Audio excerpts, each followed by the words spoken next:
Bonjour Patricia. Bonjour Anne. Bonjour à tous. Bonjour à tous.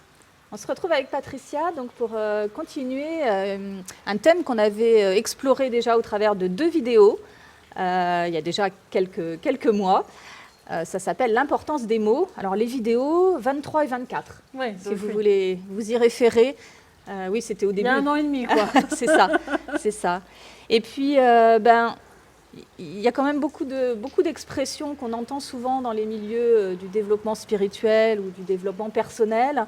Et voilà, j'ai eu envie qu'on revienne là-dessus parce que je trouve qu'il y a entre guillemets, un langage spirituel. Et j'aimerais bien que Patricia nous dise ce qu'elle en pense. Alors, j'ai préparé plein de choses. Il y a plein de mots et plein d'expressions et plein de concepts sur lesquels j'aimerais qu'on ait ton avis. Ce n'est pas exhaustif. Donc, vous pourrez aussi nous faire part, parce que j'en ai sûrement oublié, il y en a tellement. Vous pourrez nous faire part des choses que vous voudriez qu'on aborde. Et donc, on ne sait pas combien de vidéos ça va faire, mais probablement plusieurs. Je ferai des coupages et je vous indiquerai ça en voix off, comme d'habitude. Voilà. Passer à un autre mot quand même qui est très répandu dans les milieux spirituels, la lumière. Oh. Alors, on entend, il faut être dans la lumière, que cette personne est lumineuse, hein, entendu ça. Voilà, il faut rayonner, briller sa lumière. Voilà. Et puis, alors, je vais déjà te laisser. Alors, la lumière, j'en avais un petit peu parlé dans une vidéo, pareil, qui date beaucoup, il y a plus d'1 an, je pense. Ouais. C'était la lumière versus le respect et la corruption. L'ombre et la lumière. Ouais, l'ombre et la lumière versus. Oui, c'est vrai. J'ai pas vu les vidéos avant, j'ai pas tous les titres en tête. Je vous les remettrai tous en description si vous voulez les voir. La lumière, c'est bien, pourquoi pas, mais le problème, c'est que quand est-ce qu'on sait qu'on peut voir la lumière la plus brillante? On a toujours une référence, en fait, à un moment donné.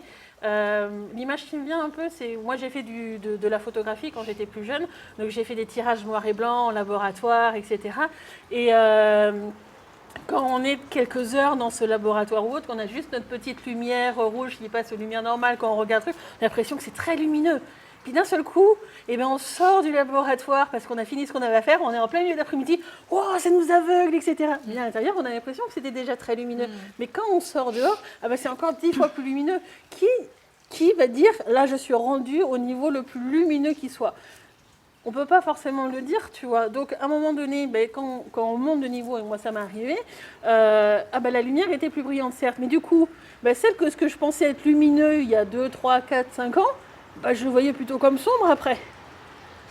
Donc, le truc, c'est qu'on n'a pas la référence de ce qui est le plus lumineux. Donc, en quoi est-ce que là, la lumière, en fin de compte, est vraiment une lumière qui est brillante et pas quelque chose qui ressemblerait à du gris? Oui, puis même, c'est quoi l'intérêt d'être lumineux quand on dit cette personne est lumineuse, comme si c'était... Alors, moi, je ne vois pas tellement d'intérêt plus que ça, parce qu'en soi, chaque personne est ce qu'il est, tout simplement, et que ce n'est pas une référence, le fait de dégager de la lumière ou pas de la lumière. Pour moi, ce qui est référence, c'est les apprentissages que l'on a fait, tout simplement. Si à un moment donné, on peut être très lumineux, par exemple, parce qu'on a fait des apprentissages très poussés sur un domaine très précis de gestion énergétique, par exemple, mais qu'à côté, peut-être qu'on a besoin d'une notion sur... je ne sais pas, moi, qu'est-ce que je pourrais dire sur les espaces-temps, par exemple. Et quelqu'un d'autre sera très lumineux et il aura des apprentissages sur les espaces-temps, mais en même temps, il n'aura peut-être pas forcément les compétences que l'on a besoin et il n'aura peut-être pas forcément la justesse qu'on a besoin parce qu'il n'aura peut-être pas avancé sur des apprentissages de respect et de justesse. Et tout est un ensemble, en fait. Et c'est pour ça que moi, je préfère me référencer aux apprentissages pour savoir ce qui est le plus juste. Quelle est la personne qui va me permettre d'avancer dans le domaine dont j'ai besoin d'avancer? Et alors, est-ce qu'une personne qui a fait beaucoup d'apprentissage est plus lumineuse qu'une autre? Oui, en soi, d'accord. Oui. Ah, ok, d'accord. Mais elles n'ont pas forcément tous les domaines de manière équilibrée parce que chacun a son chemin de vie. Mais en soi, oui. Mais voilà, comment tu peux voir le côté le plus lumineux? Est-ce que tu vas rencontrer la personne qui est la plus lumineuse? Tu ne peux pas le savoir. Et puis même la personne qui est la plus lumineuse, est-ce qu'elle a fini ses apprentissages? Pas forcément. Donc elle peut encore devenir encore plus lumineuse. Ah oui. Ok. Donc oui, on va briller de la lumière, on va dégager des choses, mais ça ne nous permet pas en soi, quand on regarde juste la lumière, de savoir ce qu'il en est exactement de la personne. Après, je vais quand même mettre un petit peu de l'eau dans mon vin d'une certaine manière, parce que quand il y en a qui sont capables de voir les auras, quand tu as certaines capacités, quand tu as validé certains apprentissages ou autres, dans ton aura, il y a des choses qui sont visibles, des petits outils qui sont visibles, ou des fois ça ressemble un peu à des rubis, des diamants ou autre chose, qui te permettent de comprendre des apprentissages qu'ils ont par rapport à des choses qui sont visibles dans l'aura de la personne.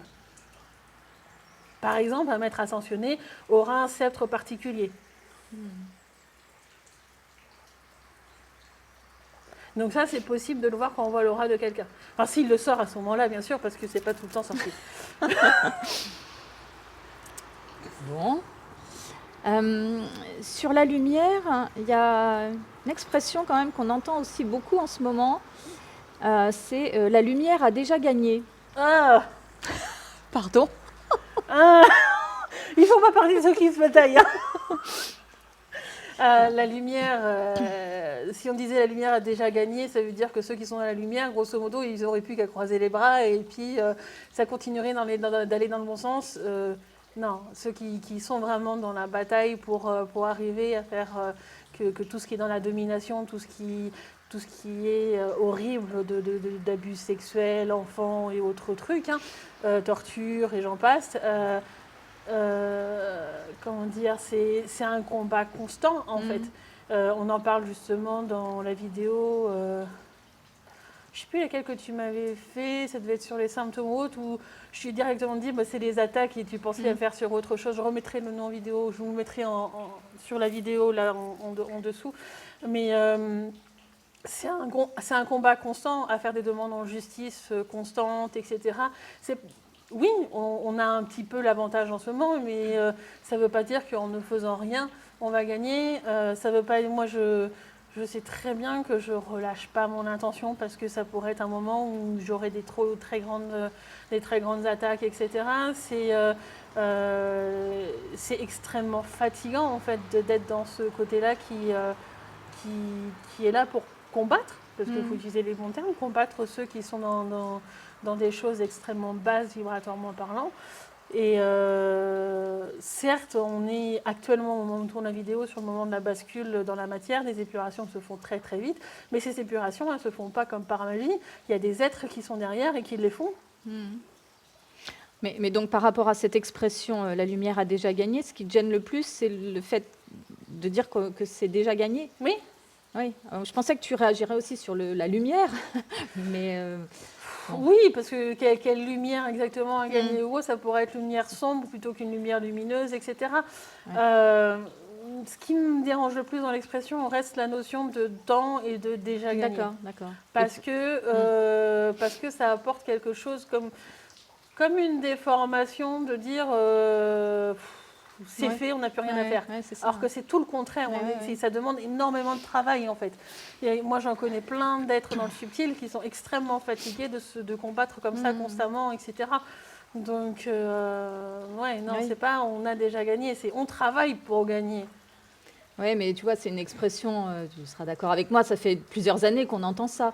Alors moi, je me disais, c'est peut-être pour nous rassurer, justement, pour dire de ne pas lâcher l'affaire. Pour ne pas lâcher l'affaire ou pour dire, vous inquiétez pas, certes, il y en a qui disent prier ou machin chose, ça va vous suivre. Alors moi, le côté prier, non, parce que pour moi, ça fait référence à des choses pas terribles. On en avait parlé dans une autre vidéo, mais... c'est plus la notion du fait que, voilà, si c'était le cas, qu'on avait vraiment déjà gagné et que les autres étaient vraiment dans l'ombre et ne pourraient plus agir, etc., ok, mais à l'heure où on tourne la vidéo, et ces dernières années, c'était pas ça. Bien. Allez, une petite dernière sur la lumière. Alors, on nous dit aussi, attention, il faut se méfier de la fausse lumière. Mais c'est quoi la fausse lumière? Ah, ben, je sais pas.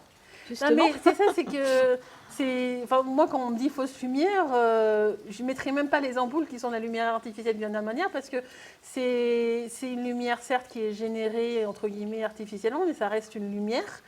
Qu'est-ce qu'une fausse lumière? La lumière, c'est de la lumière. Qu'elle soit Oui. sombre ou très lumineuse, ça reste de la lumière.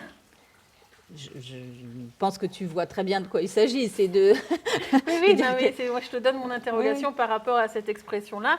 Pour moi, c'est une expression qui, du coup, donne quelque chose qui est dans le vide parce qu'elle n'a pas de réalité derrière. Ouais. Je D'accord. sais ce que les gens entendent derrière, mais moi, dans le subtil, je ne vois aucune D'accord, réalité derrière. ok. Ah oui, donc celle-là, elle est creuse en fait. Taillis. D'accord. Pardon, oui. Oui. Pour ceux qui n'ont pas l'habitude, quand je dis taillis comme ça, c'est que le subtil répond plus vite que moi en français. D'accord, d'accord. Ah oui, c'est intéressant ça. Bon, allez, on va laisser tomber la lumière.